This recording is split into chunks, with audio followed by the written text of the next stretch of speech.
with CNN political commentator Ryan Lizzo, who also writes for The New Yorker, and Jay Caruso, forgive me, is a contributor for RedState.com. And Jay, you're the one I want to begin with because we all read your piece. And, here you have this column, 5 reasons I will not vote for Trump if he is the GOP nominee. Of your 5, give me your favorite 3 points here.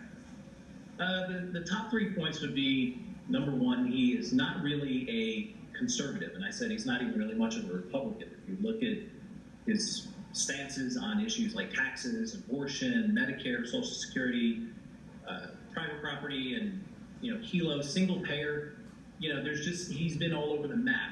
So there's not a lot of trust there with what he's going to do. Second, his big push has been on immigration, and he's promising to build a wall. He's promising that Mexico is going to pay for it, and he's promising to deport 11 to 12 million illegal or undocumented immigrants, but he has not come up with any kind of plan to show how he's going to do that. And third, he's going to be a big drag on the GOP ticket. There are a lot of senators, GOP senators, who are going to be defending their seats in the 2016 election, a lot more than Democrats.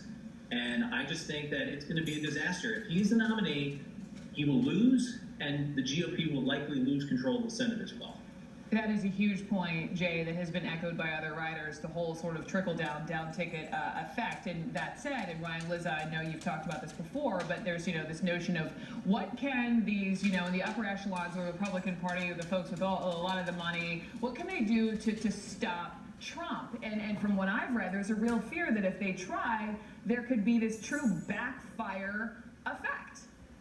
I think the biggest thing they fear is that if they go after him too hard, that he'll run as a third-party candidate and ensure that Hillary Clinton, the likely Democratic nominee, is the winner in the general election. I think that's one thing that's keeping a lot of money and a lot of elites in the Republican Party off on the sidelines. And, the main thing, though, has been they just assumed, like, frankly, a lot of people who look at politics, that he would implode because of all of the kind of nutty things he has said this year, the kind of things that in previous cycles and for traditional candidates would have, they would have exited the race if they've said some of the things that Trump said. So, look, it's still only early December. There are 2 more months. At this point in 2012, Newt Gingrich was at the top of the national polls, and he did not become the nominee.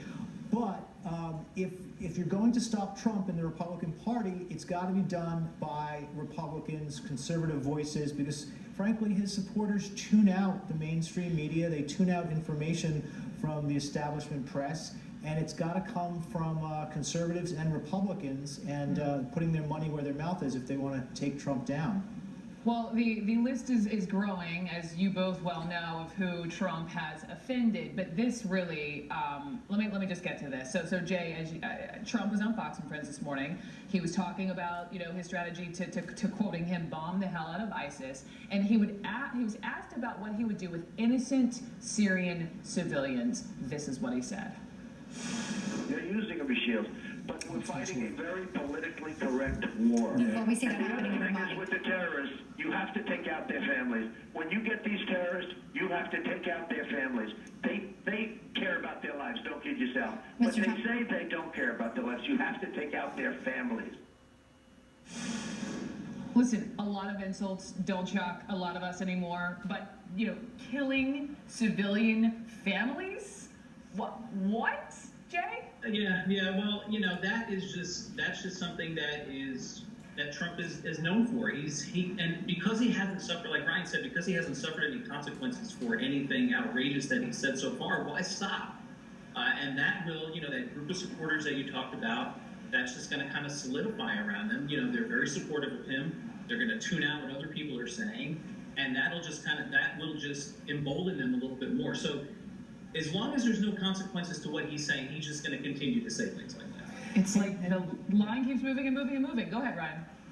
No, I was just going to say, look, there's a collective action problem here, right? If you are running against Trump, if you're Jeb Bush or Christie or Cruz or Rubio, you want to be talking about your own campaign, you want to be talking about your own biography, introducing yourself to voters, and up until now, you've basically been arguing, pulling Trump down from his 30% polling is someone else's problem, right? Someone else will eventually come in with a super PAC or a lot of money and do it.